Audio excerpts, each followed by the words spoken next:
Yesus. Berlayar bersama Yesus. Sering kita mendengar pada acara-acara perkawinan seperti hari ini bahwa setiap apalagi kalau orang toraja menikah, ya biasa kita selalu ada yang menyanyikan sebuah lagu garagan tembang surat lobi di maya-maya antanai soladua umpanisa penawa basin-basin na toraya suling na to pangoko lagi pasibantu lagi papada.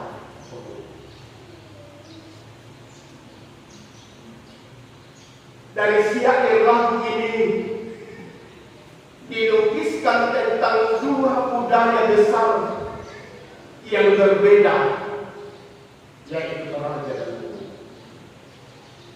Sepakat untuk hidup bersama secara berdampingan, saling menerima dan menghargai, ibarat hidup dalam sebuah lempeng surat perahu bahtera rumah tangga.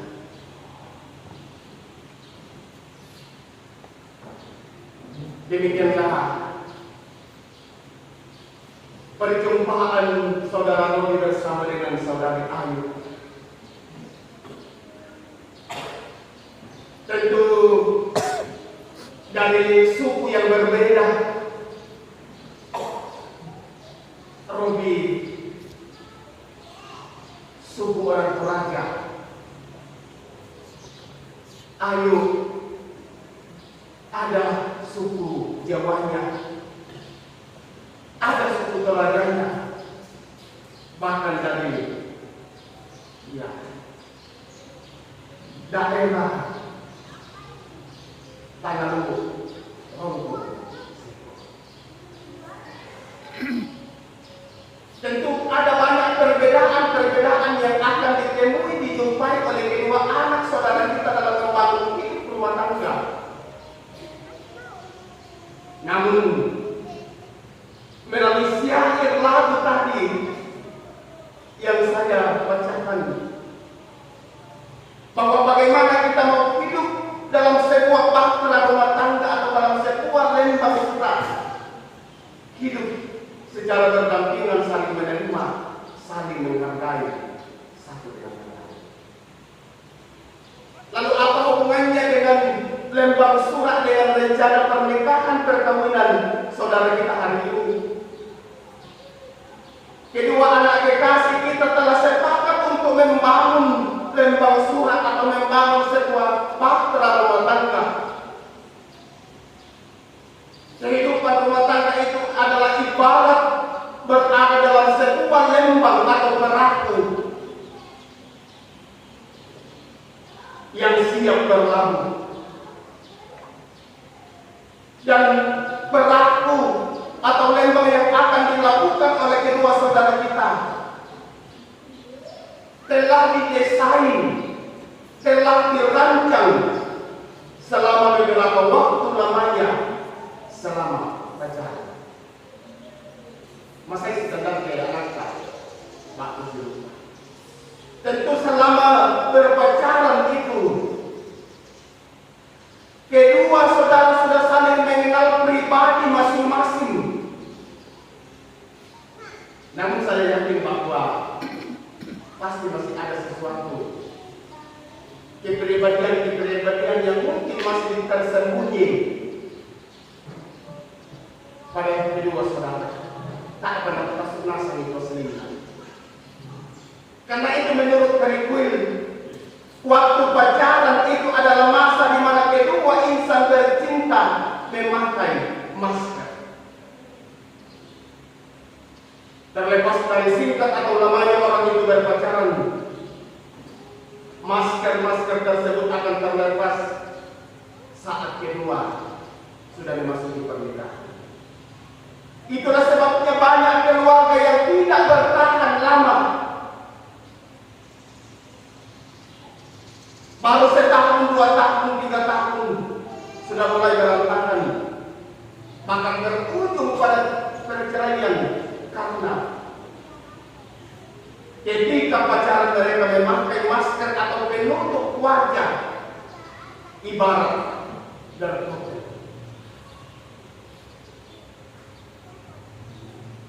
Kalau keduanya bertemu, yang nampak di wajah hanya senyum, canda tawa,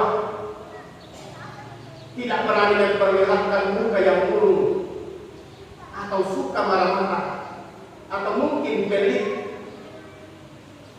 atau dia matre. Kenapa? Karena takut ketahuan nanti, apalagi langsung matre itu balik, siang foto balik, dan lain-lain sebagainya.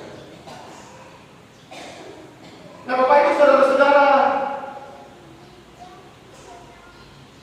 biasanya bahwa ombak itu datang menghantam pelaku rumah tangga saat masker atau penutup wajah atau topeng itu lepas, karena kita sudah saling memiliki. Kita sudah tidak segan dan takut, sehingga mulailah muncul kalimat kau, dia, dan lain-lain. Atau mungkin sudah muncul kata-kata seandainya saya tahu kau matre, saya tidak mau. Seandainya tahu bahwa engkau laki-laki yang pelit,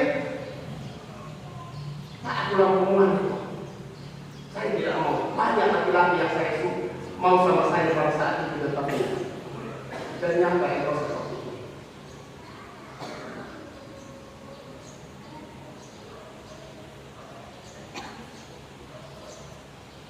Karena itu di dalam pembacaan kita tadi, kita mendengar bahwa pelaku yang ditumpangi oleh Tuhan Yesus bersama dengan murid-muridnya, sementara dihantam oleh ombak besar dan angin di danau dan di lautan. Demikianlah di tengah perjalanan kehidupan rumah tangga kita, Bapak Ibu saudara-saudara. Tentu Bapak Ibu saudara-saudara yang sudah sekian lama menjalani kehidupan rumah tangga, saya yakin bahwa selama berhidup rumah tangga pasti ada ombak, ada angin. Tidak mungkin rumah tangga kita teduh terus, tetapi pasti nak lagi kalian dan merempo. Pasti pernah kita ada saling tidak saling memahami satu dengan yang lain, sehingga dalam rumah tangga itu goyang karena ombak. Namun harus kita ingat seperti pada renungan kita 2 hari yang lalu dalam ibadah persiapan di mempelai perempuan, bahwa biarpun bagaimana besarnya ombak dan angin yang datang menerpa kehidupan rumah tangga itu, kalau kita ikat dengan kasih itu, kasih Kristus, maka saya yakin bahwa pasti rumah tangga itu tidak akan goyah. Dia akan tetap kuat dan teguh, karena betul-betul bahwa diikat dengan kasih Kristus. Maya kata di pori Pak Kaborona pematuan tanah kota. Mungkin angin kecil-kecil saja datang menerpa langsung rebah sombong. Maya datang di pori Pak Kaborona puang tanah nako. Muyung pasusi kaponna ombak pasti akan tetap kuat begitu. Nah, Bapak Ibu saudara-saudara yang dikasih dalam Tuhan, ketika pelaku Yesus bersama murid-muridnya mulai dimasukkan air bertanda bahwa malam sudah mulai mengintip, Yesus yang tidur di gurita itu segera dibangunkan dan menghardik angin gelora laut itu. Dia dengan mengatakan, diam, tenanglah. Dengan sekonyong-konyong angin itu damai menjadi tenang dan teduh sekali. Gambaran ini sangat indah untuk kita simak oleh setiap rumah tangga khususnya bagi kedua anak saudara kita yang akan memulai pelayanan bahtera rumah tangga pada hari ini. Bahwa dalam pelayanan rumah tangga tidak pernah rumah tangga bebas dari badai. Berlayar tanpa ombak dan angin bisa saja menenggelamkan perahu rumah tangga yang sedang berlayar, yang pada akhirnya bisa ke pengadilan Kristus. Dapat potongannya, tentu kita semua yang hadir saat ini mendukung dalam doa. Harapan kita bersama semoga anak kita dalam mengawali rumah tangganya pada hari ini akan terus berdiri kokoh sampai maut yang memisah. Karena itu dasar rumah tangga yang kuat dan kokoh hanyalah ketika kita sungguh-sungguh dasarkan di dalam iman kepada Tuhan kita Yesus Kristus. Sudah banyak hal yang saya sampaikan buat anak kekasih kita dalam menghadapi berbagai cobaan tentang dalam rumah tangga dalam sekolah. Kumamuyung masuksi makasan aku petoba dan pun biar pakai yang berbulan datang menerpa dalam hidupmu. Jangan pernah terlalu cepat mengeluarkan kata-kata kasar atau kata-kata lebih baik kita cepat. Tetapi ketika kamu menghadapi berbulan-berbulan dalam rumah tangga, berdoa kepada Tuhan. Sampaikanlah kepada Tuhan apa keluh kesahmu, perempuan di rumah Tuhan,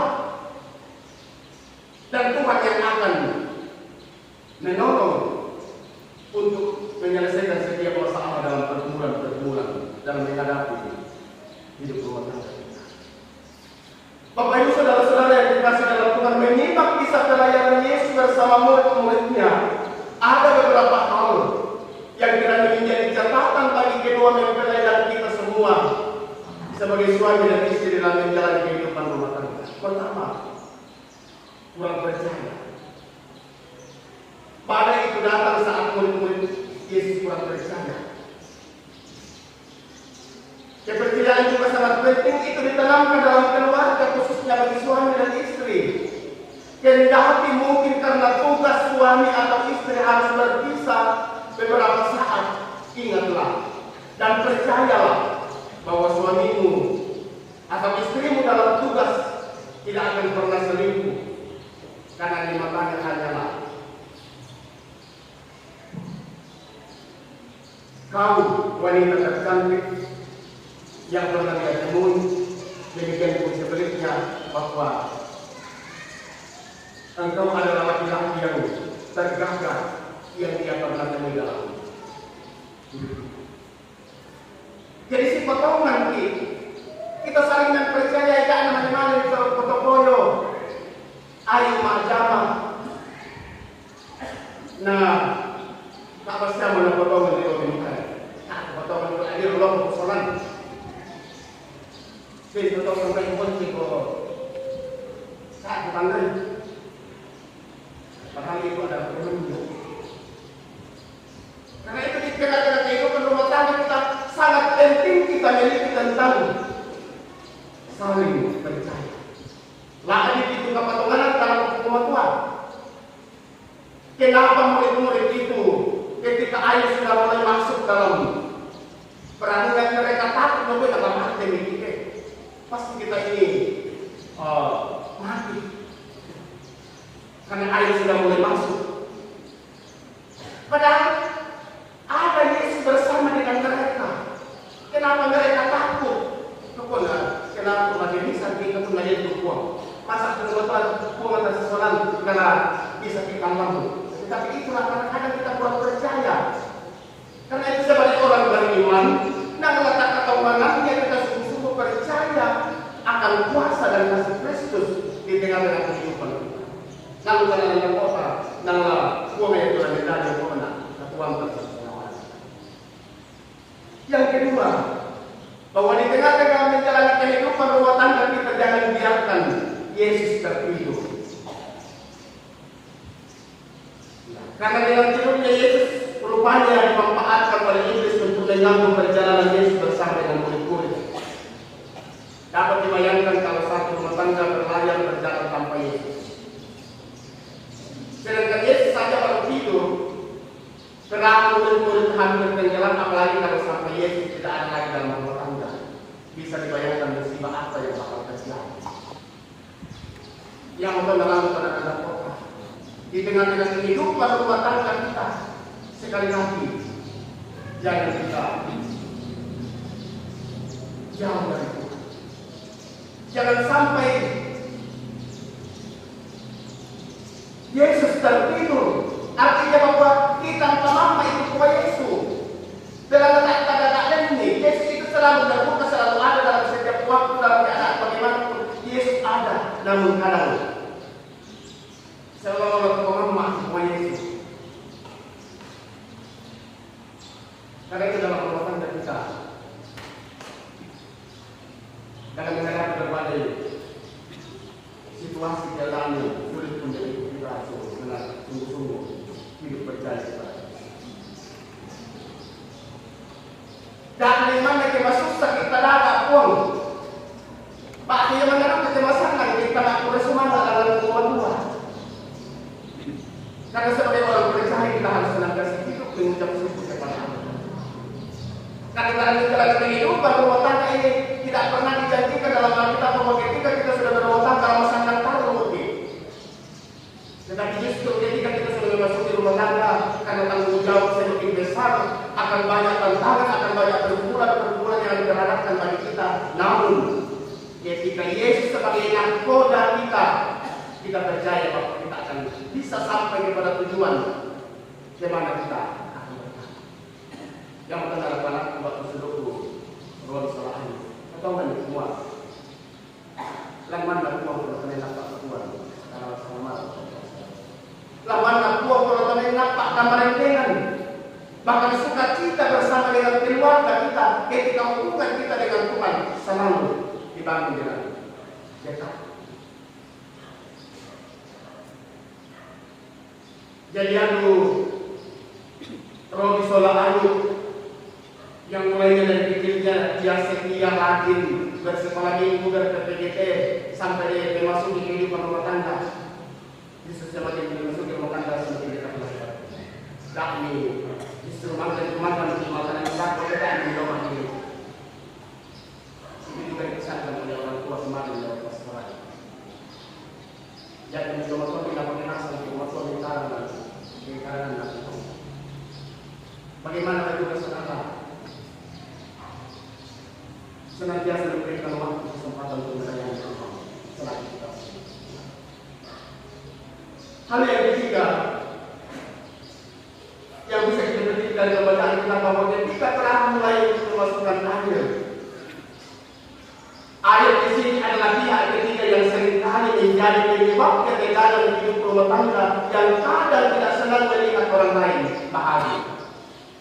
Karena itu jangan diberi kesempatan kepada pihak ketiga mengganggu dan mengusik kebahagiaan rumah tangga. Siapa pihak ketiga? Pihak ketiga itu adalah bisa muncul dari mantan pacar kita. Mungkin dia tidak perlu dibakar, bahagia juga ya kalau akhirnya dia mulai lagi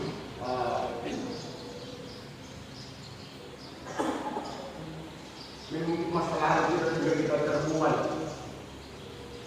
Lalu kita sudah mulai lagi untuk diam-diam menghindari hubungan kembali dengan mantan kita. Ya, ketika juga di sini bisa dari kenalan baru atau teman yang biasa orang muda bilang TTM, memang tapi bisa.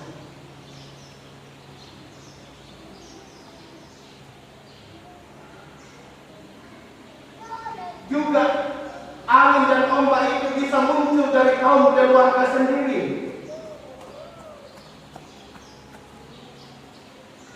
Mengapa saya katakan demikian? Karena kadang mereka terasa tidak dihargai, sehingga justru keluarga itu yang kadang Dan biasanya kalau ada orang tua yang menyuruh anaknya bercerai itu muncul sebagai reaksi kejengkelan orang tua karena merasa tidak diberi. Pak, hampir sebenarnya mau apa kayak dalam kue yang sudah saya pada kali. Mungkin karena ada hal-hal yang merasa dia tidak dihargai atau bagaimana dalam kehidupannya tidak dipedulikan. Apa kalau lama dan minta sama dari barang dan lain-lain. Itu saya ini Robi dan Adi tidak ada seperti itu. Hanya ini kata yang saya bahwa kadang ombak angin itu datang dari keluarga sendiri. Karena merasa tidak bisa.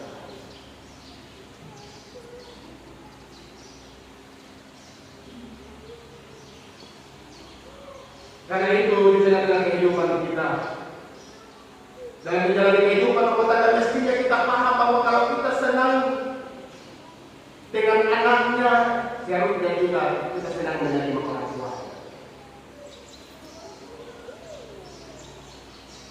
Kita juga senang menerima saudara-saudaranya dan kaum keluarganya, suka atau tidak suka sebagaimana falsafah orang Toraja. Kalau kita sudah menikah, orang tua kita sudah bertukar yang menjadi posisi kita. Aku sangat mudah bertukar dalam pastorat atau tambah pulang.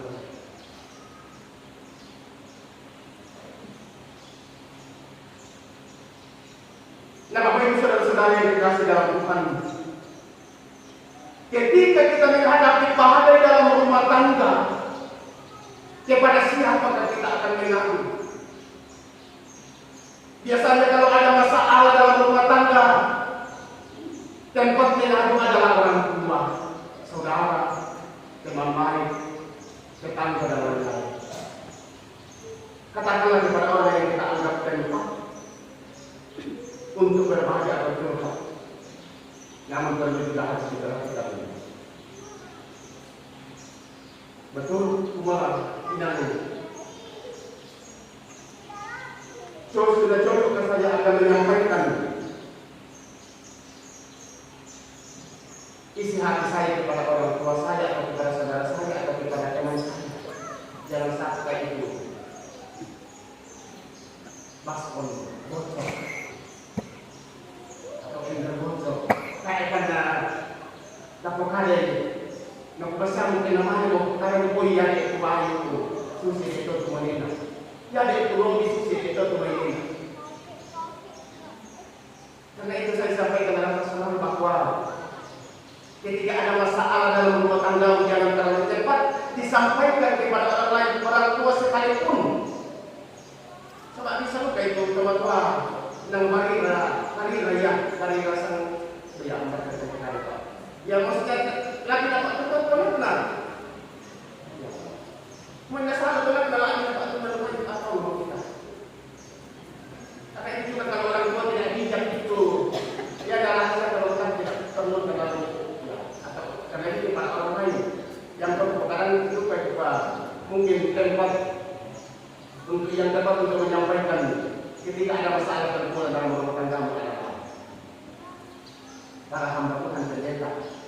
Maka itu karena ini bukan bagi kita bisa dijaga dulu dan bisa menjaga rahasia. Jadi kita juga banyak kuat, yang terpenting kita tahukan dalam hal itu ada istimewa untuk dalam mereka. Jangan sampai tak ada penantu mana kita di proyek nak tu bocor kasihan sehingga rahasia yang tidak seharusnya diketahui oleh orang sudah tersiar karena orang tidak bisa menjaga rahasia. Karena itu rahasia rumah tangga itu jangan sekali-kali kepada diri diceritakan kepada orang lain yang tidak kita terlalu. Karena itu kita perlu paham bahwa sejelek-jeleknya sifat suami istri kita seharusnya tidak boleh dibeberkan kepada orang lain. Sebab itu rahasia rumah tangga. Namanya rahasia rumah tangga yang tahu hanya suami dan istri. Karena itu mari kita menjadikan Tuhan sebagai tempat mengadu paling baik dan yang paling aman. Kayak itu nampak itu aman sekali. Ini itu apa nak dia tu komodo nak dari mana sebenarnya itu apa bukan ada.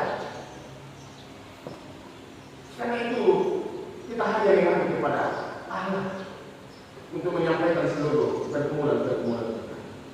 Dan percayalah, ia akan mampu menolong orang yang berharap kepadanya. Karena itu, betapa pentingnya memelihara rahasia rumah tangga dan menjadikan Yesus sebagai tempat curhat.